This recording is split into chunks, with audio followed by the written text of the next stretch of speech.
கொஞ்சம் காஃபி, நிறைய கதைகள். நான் உங்கள் ரேகா. காட்டாறு இறுதி பாகத்திற்கு உங்களை அன்புடன் அழைக்கின்றேன். வீட்டின் வரவேற்பறையில் சீதாவை பார்த்ததும் அதிர்ச்சி அடைந்தான். இது பிரம்மையோ என்று கூட நினைத்தான். சீதா தன் தகப்பனுடன் அமர்ந்திருந்தாள். சுதாவும் சுந்தரும் அவனுக்காக காத்திருப்பதை உணர்ந்தான். சீதாவின் தந்தை கண்காட்சி நடத்துபவரிடம் ரகுவின் விலாசத்தை பெற்றுக்கொண்டு அங்கு வந்திருந்தார். ரகுவை பார்த்ததும் சீதாவின் முகத்தில் 1000 விளக்குகளின் வெளிச்சம் தெரிந்தது. சீதாவின் பார்வையில் உள்ளது கள்ளம் கபடமற்ற அன்பு என்பதை உணர்ந்து கொண்டான்.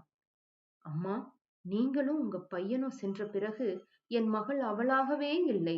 அவளிடத்தில் ஒரு மாற்றம் இருப்பதை நானும் அவள் அம்மாவும் வெகு நாட்களாகவே கவனித்துக் கொண்டிருக்கிறோம். அதன் காரணம் என்னவென்று தெரியாமல் குழம்பி இருந்தோம். இங்கு வந்து உங்கள் மகனை பார்த்ததும் சிறிது தெளிவு பெற்றேன். சீதாவிடம் உங்கள் மகனை பற்றி கேட்டபொழுது சொல்லத் தயங்கினாள். நிறைய பிரயத்தனத்தின் பின் உங்கள் மகனை வெகு நாட்களாக மனதில் நினைத்திருப்பதாக சொன்னாள். ரகு சீதாவை பார்த்தான். அவள் கண்களில் தனக்கான உண்மையான அன்பு நிறைந்து இருப்பதை பார்த்தான். இவள்தான் எனக்கானவள் என்று உறுதி செய்தான். சுதாவும் சுந்தரும் சீதாவின் தந்தையிடம் அனுமதி பெற்று ரகுவை தனியாக அழைத்துச் சென்றனர். என்னடா இது என்று இருவரும் ரகுவிடம் வினவினர்.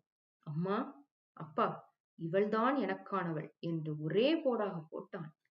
திருமணத்தையே தள்ளி போட்டுக் கொண்டிருந்த ரகுவின் வாயிலிருந்து இப்படி ஒரு பதிலை கேட்டதும் இருவரும் மகிழ்ச்சி அடைந்தனர். சீதாவின் தந்தையிடம் சுந்தரும் சுதாவும் வந்தனர். என் கூட வந்தவங்கள நான் ஊருக்கு போக சொல்லிட்டேன். நான் கிராமத்தான், படிப்பறிவு கிடையாது, விவசாயம்தான் என் தொழில். சொந்தமா ஒரு வீடு வயக்காடு இருக்கு. என் பொண்ணு பள்ளி படிப்பு மட்டும்தான் முடிச்சிருக்கா. கிராமத்துல வளர்ந்தவ. ஏதோ என் பொண்ணு மனசுல இப்படி ஒரு ஆசை வந்துடுச்சு. அந்த நினப்பு தப்புன்னும் அது அம்மா அப்பாக்கு செய்யற துரோகம்னு நினைச்சிட்டு இவ்வளவு நாளா மனசுக்குள்ளேயே மறுகிட்டு இருந்திருக்கா. எங்களுக்கு இவ ஒரே பொண்ணு. படிப்புதான் கம்மியே தவிர குணத்துல சொக்க தங்கம். உங்க பையன் மனசுல என்ன இருக்குன்னு என் பொண்ணுக்கே தெரியல. குழப்பத்துல மனசுக்குள்ள புழுங்கிட்டே இருக்கா. இந்த மனநிலைமையில என் பொண்ண ஊருக்கு கூட்டிட்டு போறது எனக்கு சரியா படல என்று முடித்தார் சீதாவின் அப்பா. அவர் பேசுவதை கேட்டுக்கொண்டிருந்த சுந்தர், என் பையன் இப்ப எங்க இருந்து வர்றான்னு உங்களுக்கு தெரியுமா என்றார். சீதாவை தேடி பேருந்து நிலையத்திற்கு போயிட்டு வர்றான் என்றார். அவளை அங்கு காணவில்லை என்றதும் மனசு வருத்தப்பட்டு வந்திருக்கான். அவனுக்கு சீதாவை பிடிச்சிருக்கு என்றார். சீதா கண்கள் பணிக்க ரகுவை பார்த்தாள். ரகுவின் கண்களில் முதலாக அவள் தேடிய அவளுக்கான உண்மையான அன்பை கண்டாள். எனக்கு என் மகள் சந்தோஷம்தான் முக்கியம். கிராமத்துல இவ்விஷயத்த சொன்னா 1000 பேசுவார்கள். என் மகளுக்காக அதை நான் பாத்துக்குவேன். என் மக இதுவரை என்னிடம் மிகவும் ஆசைப்பட்டு கேட்டது ரொம்ப குறைவு. இன்னைக்கு அவளுடைய மனசறிஞ்சு அவ நேசிப்பவரையே அவளோட சேர்த்து வைப்பதுதான் என் கடமை என்றார். சீதா தந்தையின் கரத்தை இறுக பற்றி கொண்டு அழுதாள். சீதாவின் தலை கோதி அவளை தேற்றினார். சீதா அம்மாவுக்கு இத பற்றி தெரியுமா என்று சுதா கேள்வி எழுப்பினாள். அவளிடம் தொலைபேசியில அனைத்தையும் சொல்லிட்டேன். ஏன் முடிவே அவ முடிவு என்று சொல்லிவிட்டாள் என்றார் சீதாவின் தந்தை. சீதா தன் தந்தையை ஆச்சரியத்துடன் நோக்கினாள். அவருடைய நேர்மையான மற்றும் மரியாதை கலந்த பேச்சு இவை அனைத்தும் சுந்தர் சுதா இருவருக்கும் பிடித்து விட்டது.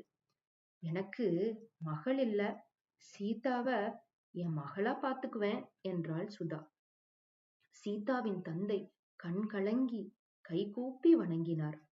சுந்தரும் சுதாவும் பதறிவிட்டனர். என்னங்க நீங்க போய் இப்படி என்று இருவரும் ஒரு சேர இருக்கையில் இருந்து எழுந்து அவரை ஆசுவாசப்படுத்தினர். ரகு சீதாவிடம் பேச விரும்பினான்.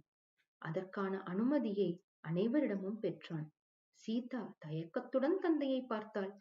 போய் பேசிட்டு வாமா என்றார். ரகு சீதாவுக்காக மொட்டை மாடியில் காத்திருந்தான். சீதா வந்ததும் சிறிது நேரம் அங்கு மௌனம் ஆட்சி செய்தது. இப்ப சொல்லு, உன் பெயர் என்ன என்று ரகு அங்கு நிலவிய மௌனத்தை உடைத்தான்.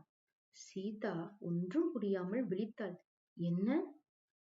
அன்னைக்கு நான் கேட்ட கேள்விக்கு இன்னும் நீ எனக்கு பதிலே சொல்லல.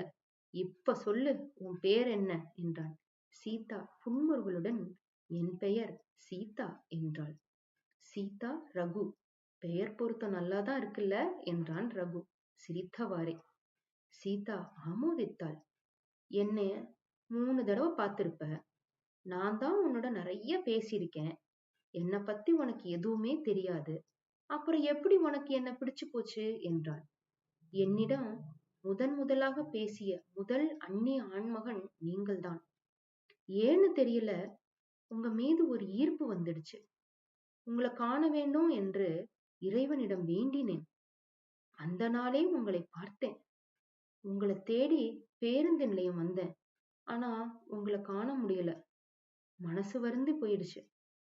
உங்க பெயர் மற்றும் ஊர் பற்றி மட்டும்தான் எனக்கு தெரியும். வேற எதுவும் தெரியாது. வீட்டில் சொல்லவும் முடியல. பயம் வேறு. உங்களை மறக்க ஓவியம் தீட்ட ஆரம்பிச்சேன்.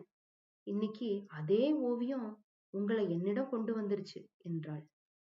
நீ என்ன தேடி பேருந்து நிலையம் வந்தியா என்று ஆச்சரியத்துடன் கேட்டான். ஆமா என்றாள்.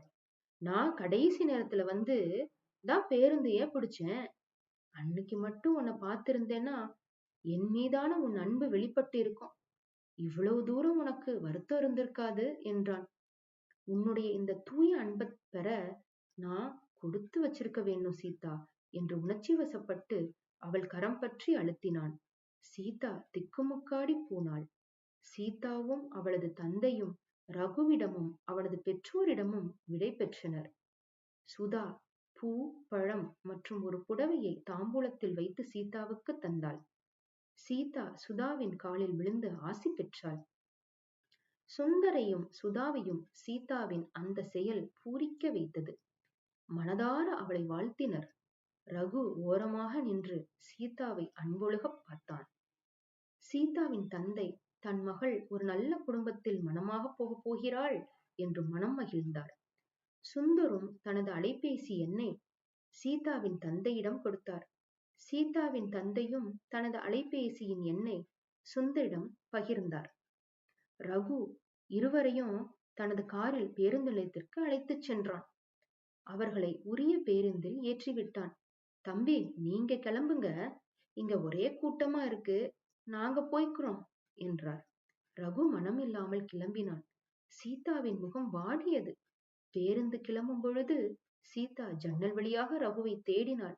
ரகு ஒரு ஓரமாக தனக்காக நின்றிருப்பதை பார்த்ததும் மகிழ்ந்து போனாள். மகிழ்ச்சியுடன் அவளுக்கு பிரியாவிடை கொடுத்தான் ரகு. இரு வீட்டாரின் சம்மதத்துடன் ரகு சீதா திருமணம் முடிந்தது. ரகு வீட்டில் அவளை கொண்டாடினர். கல்யாணமான முதலில் நகரத்தின் சூழலோடு ஒன்றி போக கஷ்டப்பட்டாள். ரகு அவளுக்கு உறுதுணையாக இருந்து அனைத்தையும் கற்றுக் கொடுத்தான். மீண்டும் அலைபேசி எழுப்பிய அலார சத்தத்தில் தன்னிலைக்கு வந்தாள் சீதா. அருகில் தூங்கிக் கொண்டிருந்த ரகுவை வாஞ்சையுடன் பார்த்தாள். தான் பாக்கியம் செய்தியவளாக எண்ணினாள். காலையில் சுதாவுடன் சேர்ந்து அனைத்து வேலைகளையும் முடித்துவிட்டு ரகுவுடன் கிளம்பி விடுவாள். எங்கு என்றுதானே யோசிக்கிறீர்கள்? ரகு சீதாவை ஓவியக் கல்லூரியில் சேர்த்து உள்ளான்.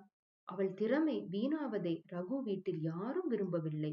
சீதா தன் துறையில் ஈடுபாட்டுடன் கற்க ஆரம்பித்தாள். சீதாதான் மட்டும்தான் ரகுவின் மீது அதீத அன்பை பொழிந்தவளாக நினைத்தாள். ஆனால் ரகு அவள் மீது செலுத்திய அன்பு காட்டாறாக இருந்தது. ரகுவிற்கேற்ற சீதாவாக அந்த காட்டாற்றில் சுகமாக அழைத்துச் செல்லப்பட்டாள் சீதா. இன்னும் நிறைய கதைகளுடன் இனி வரப்போகும் பாகங்களில் உங்களை நான் மீண்டும் சந்திக்கிறேன்.